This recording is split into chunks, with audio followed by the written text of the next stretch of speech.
And welcome everybody to the Daily Space Weather. We've got a KP7 situation going on, a strong geomagnetic storm, the strongest of the solar cycle. Weak solar activity at the source. Here's 304 angstroms from the Solar Dynamics Observatory. I think we've only got one numbered sunspot group at the moment. There is a rising region down here. We'll cover both of those things a little later in the video. There is a coronal mass ejection warning in effect as well. Let's take a look at Lagrange point 5, the location of stereo A. That's the imagery on your left. And then also checking out Lagrangian point 1, which is over here on your right. That's the LASCO-SOHO C2 coronagraph. So again, additional coronal mass ejections are about to occur. We'll see more in the earthly vicinity. Now, we only forecast them for this side of the sun, folks. And we generally only forecast them for the SMASH team. We don't forecast them over here, only over here, the Earth side. Once again, from Lagrange point 5, Earth is off to your right from stereo A's coronagraph view. Lagrange point 1 is the location of the LASCO C2, which is the right side imagery here, the other coronagraph.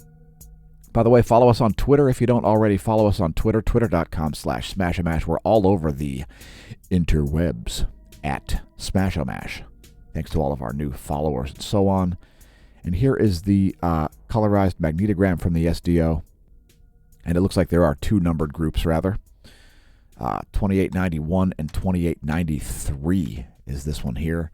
That looks like it's still an alpha class sunspot, I think, which means the likelihood of major flares is not there. We've seen some more relativistic particles show up as well. Let's go through all the data here. The 10.7 centimeter radial flux has dropped down below 100. There's the 1-year chart to put it in context. The black line is the radial flux. The red line is the sunspot number.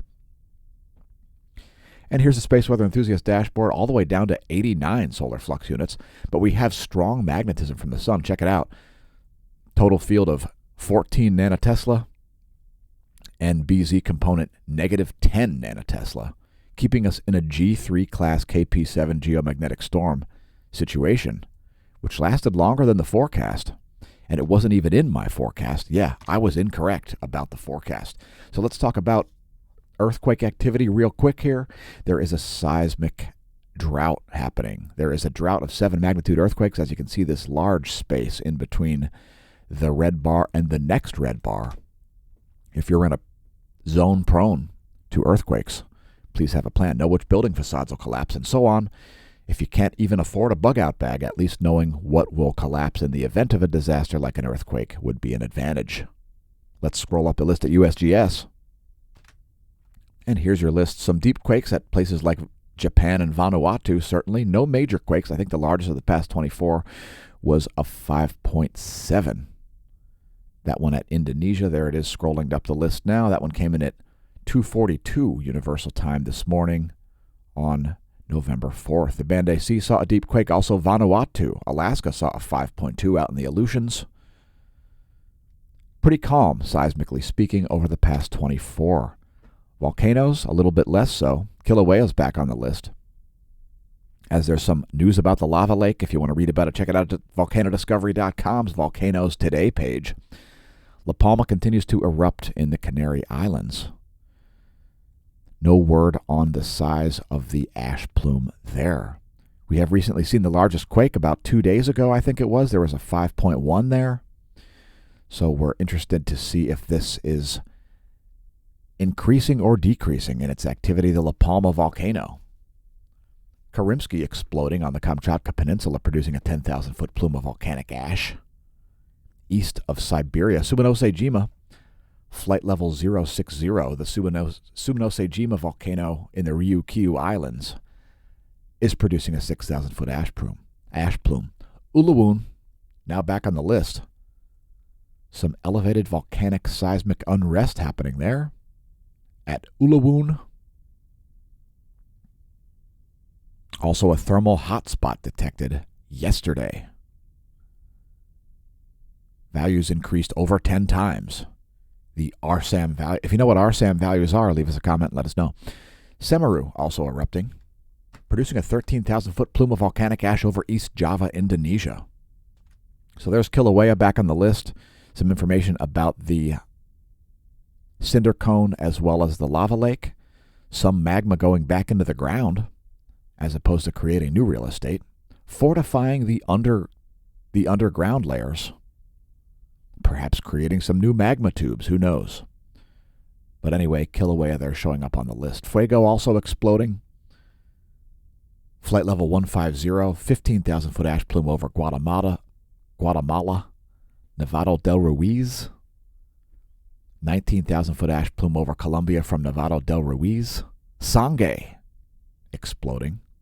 19,000-foot ash plume from Sangay.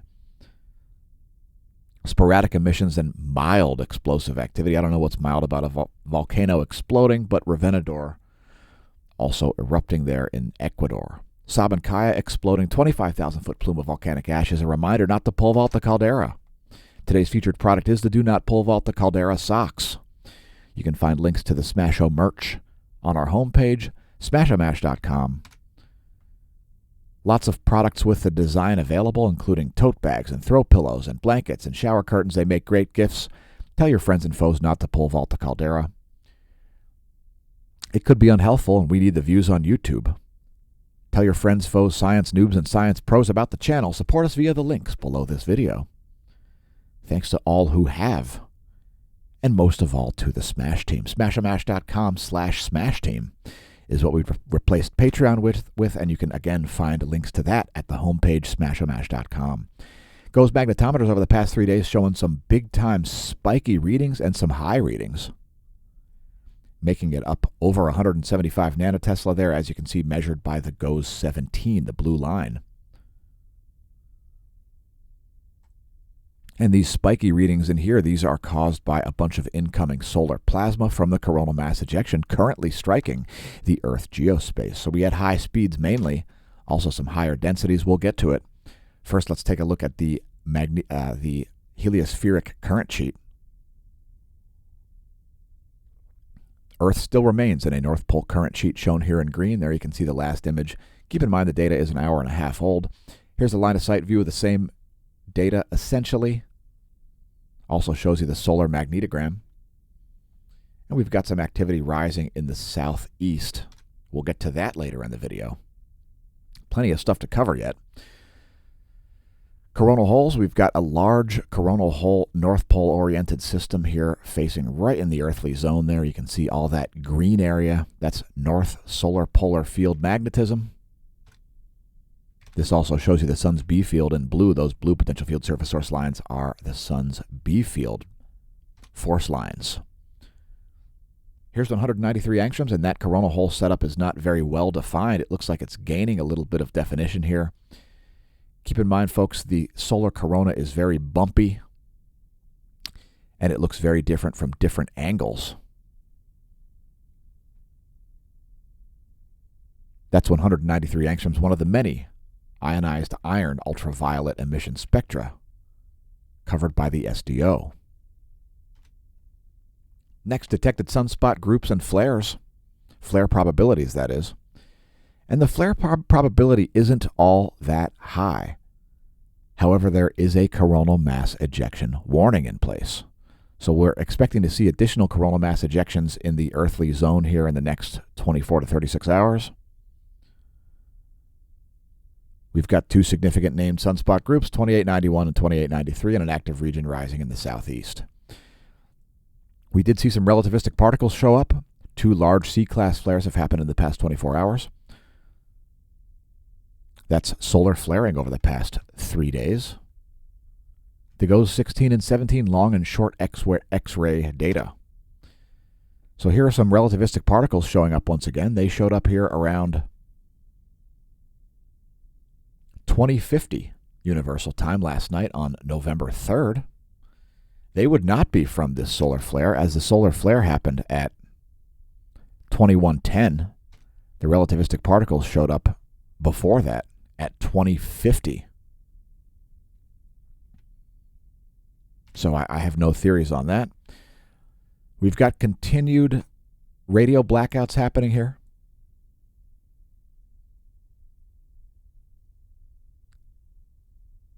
There's a C-class flare.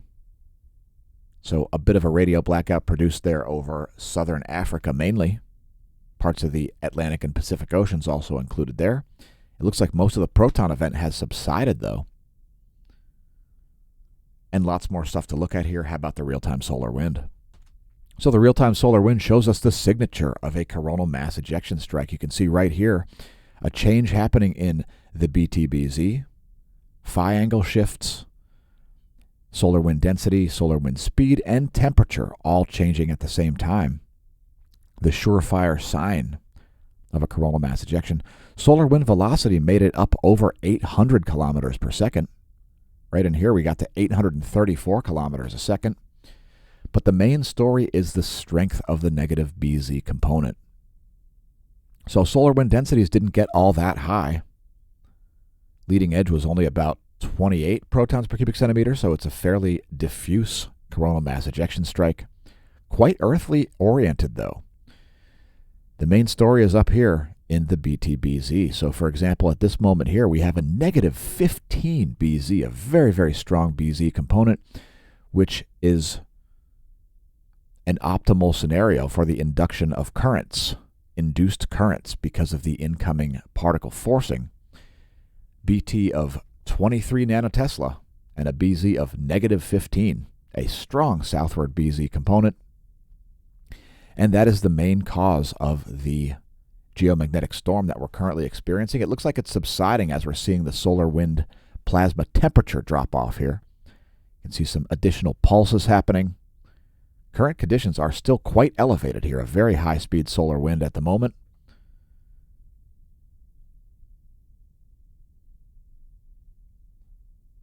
We've dropped below 700 kilometers per second, but 672 kilometers per second is a very fast solar wind speed. Solar wind density currently 5.32 protons per cubic centimeter. BTBZ is 14 nanotesla with a BZ of negative 6, so the strong BZ component remains. Geomagnetic storm conditions remain. It's a KP7 when we made the video. There is the scenario. And you can see the way the geomagnetic storm conditions start to subside there with the shifting of the BTBZ. Right in here, we see a little bit weaker magnetism. We see it shift out of the negative BZ zone there.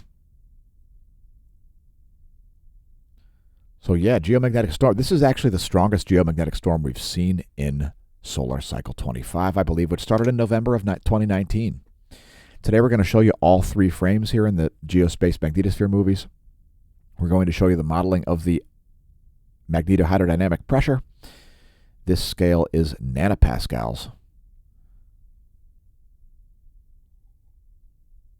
We're also going to show you the density and the velocity today, because we've caught it during geomagnetic storm conditions.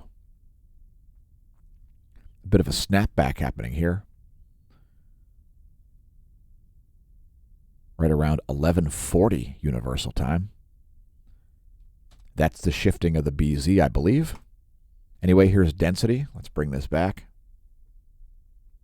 Each one of these frames is 4 hours of data if all is going according to plan. Keep in mind this shows you high density in dark blue and low density in white. The scale is only 0 to 4 protons per cubic centimeter. We'd be delighted to see added resolution in this, but in any case, looks like a big change in density there as well. Here's the velocity over the past 4 hours. We'll let this play all the way through. This one is showing you high velocity in green to blue. As portions of the plasma sphere get integrated back into the overall solar wind regime,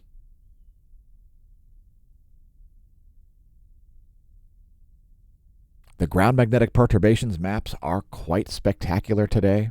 That's going to be our next frame. So anyway, there's 4 hours of velocity according to the space weather modeling framework. So here's geospace ground magnetic perturbations. Changes in Earth's B field from the polar view. And this gives you a great indication of where aurorae are most likely to appear. We could have seen some aurora in Tasmania there, as well as perhaps New Zealand. Quite a lot of aurora will be likely photographed and videoed over the northern hemisphere, the North Polar region. Some of our viewers may be seeing some aurora as we make the video here. We're expecting some auroral imagery from southern Alaska there. Most of the state of Alaska probably under aurorae. Major magnetic pulses coming out of places around the central Indian Ocean as well here.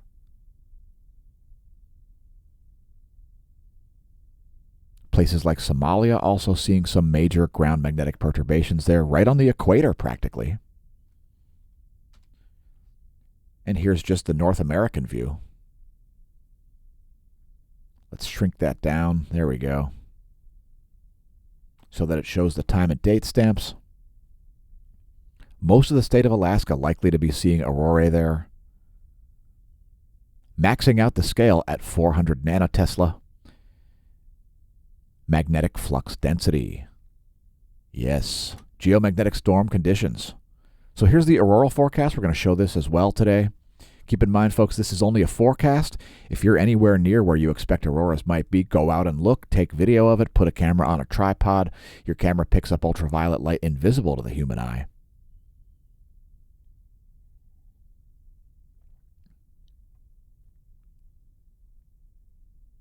So go take some video, take some imagery.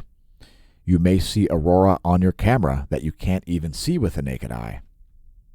The same way your camera is able to see infrared remote, but at the other end of the electromagnetic spectrum. So we're seeing some major pulses in geomagnetism here, and this is one of the great ways to look at the empirical data, the geoelectric field 1-minute model. And you'll see some big spikes in here. In fact, let's take a minute to look at poweroutage.us and see what's going on, if there are any power outages. If they're associated with those areas that just lit up red, that might be an indication that they were caused by induced current. Everything looking calm on the home front. And I'll just let this play through one more time here. The geoelectric field empirical 3D model here, which shows induced current in the power grid.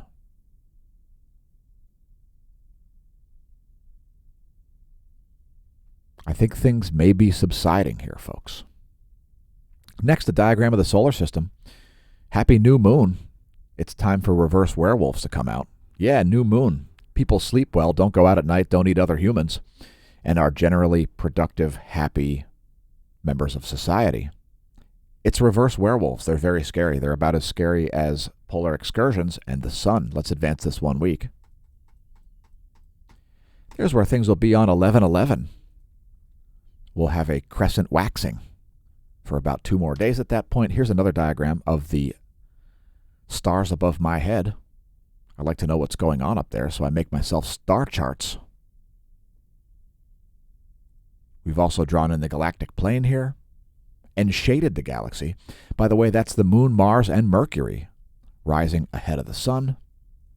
A bit of a pile up there on the ecliptic, which is the yellow line. Another cosmology segment is being integrated into the Daily Space Weather video. Check out our cosmology segments on our playlist. We're starting today's out with the astronomy picture of the day, some satellite galaxies of Andromeda M31. And these satellite galaxies are known as NGC 147 and NGC 185. Feel free to pause the video to read the caption there. They are a binary it's actually a trinary system of galaxies. Anyway, read the caption if you like, apod.nasa.gov. Our random number today is 14, which coincides with a high-mass X-ray binary known as IGR-J00370 plus 6122. That's entry number 14 at the Neil Gehrels Swift-Bat X-ray Observatory, a high-mass X-ray binary, likely something like a neutron star, quote, black hole, and quote, or something on that lines. Siphoning material from a, quote, white dwarf, end quote. These are the hard X-rays from this high-mass X-ray binary. It's located at a pretty busy part of space, but we've got some imagery for you anyway. And we'll go to the CDS portal first to look at the XMM Newton data. So here's the XMM Newton. That is X-ray imagery of that high mass X-ray binary. Interestingly, when we look at this in ultraviolet, it looks a little bit oblong. So here's the Galix, and that is ultraviolet. And that oblong appearance of its plasma sphere, the ultraviolet emissions, are likely a result of something orbiting something else. It could be an eclipsing binary, but probably not based on the way the transient data looks. And as far as how it looks in optical, here it is on Pan-STARRS. That high mass X-ray binary and a bit of a heavy populated portion of space there. How about an infrared? And there's the great 2-mass survey. Great infrared imagery there. The thermal spectra of that high mass X-ray binary known as J00370 plus 6122, entry number 14 at the Neil Gehrels Swift X-ray Observatory. That's today's cosmology segment. Again, check our playlists. There's lots of other playlists on the channel. youtube.com/smashamash/playlists. Do we see charging hazards? We do see some surface charging over places like the Central Pacific. Here's the one-year chart of the electron flux. Relativistic electrons reported by Solon.info, solon.info/solar if you want to look at that chart yourself. And we've just gone into electron storm levels here, so a little bit higher levels of electron flux than forecasted. I think I might have agreed with the forecast yesterday. NOAA has decided to change its mind. Anyway, reaching just into electron warning levels there, coinciding with 1,000 pulse flux units. Here's the forecast model. And we were expecting a little bit higher levels here, but the incoming coronal mass ejection has likely lowered that. We're still expecting higher levels coming here after the subsiding of this geomagnetic storm. Next, a diagram of Earth's Van Allen belts, because we're going to show you the total electron content forecast next. And we're seeing some pretty serious chaos in both the ionosphere and the total electron content. So major GPS errors unexpectedly happening over the Central Pacific and places like North America. This is showing you electron density for the entire air column from a GPS satellite to your handset. So a bit of chaos there, a little bit of undulation happening with the location of electron densities here. That's why we show the electron content forecast every day. Electrons are pretty light in mass, and they give us insight into what's going on in places like the ionosphere. And next we're going to show you an animation of the ionosphere, the F-flare, shown in this imagery here. Here's the F-flare in vibrational frequency, and you'll see some chaos here as well, some major anomalies happening, which we don't always see during geomagnetic storms, but we're certainly seeing one this time. Some serious anomalies here. Mostly of the high-frequency variety, it looks like.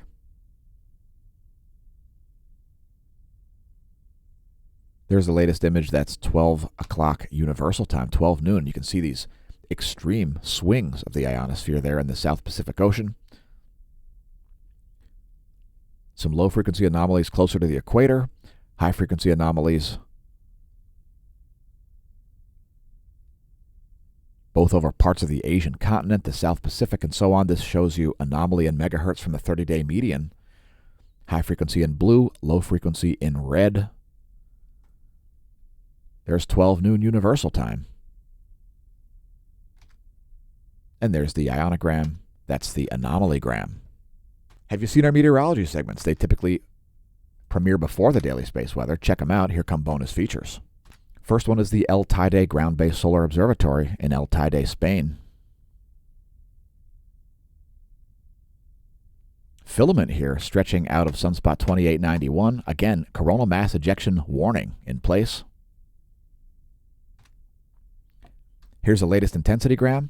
Sunspot 2891 has degraded, the likelihood of major flares going down a bit. However, again, there's a filament emanating from that sunspot. 2893, still alpha class, still about the size of planet Earth in terms of its umbral size. Here are the magnetograms.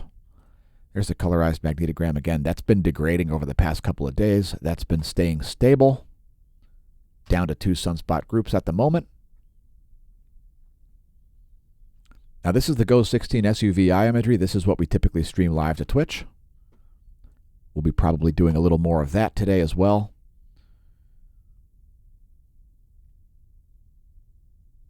And we'll close out with some additional imagery here of the closest star. So we've got this active region rising here. This active region rising in the southeast. That could be a sunspot. I'd say it probably is. It's already produced some significant flares. That's a C-class flare, I believe. And here's a full disk view. And we'll close things out here. By the way, these greenish blue images, these are composites. This is 131 and 94 angstroms together.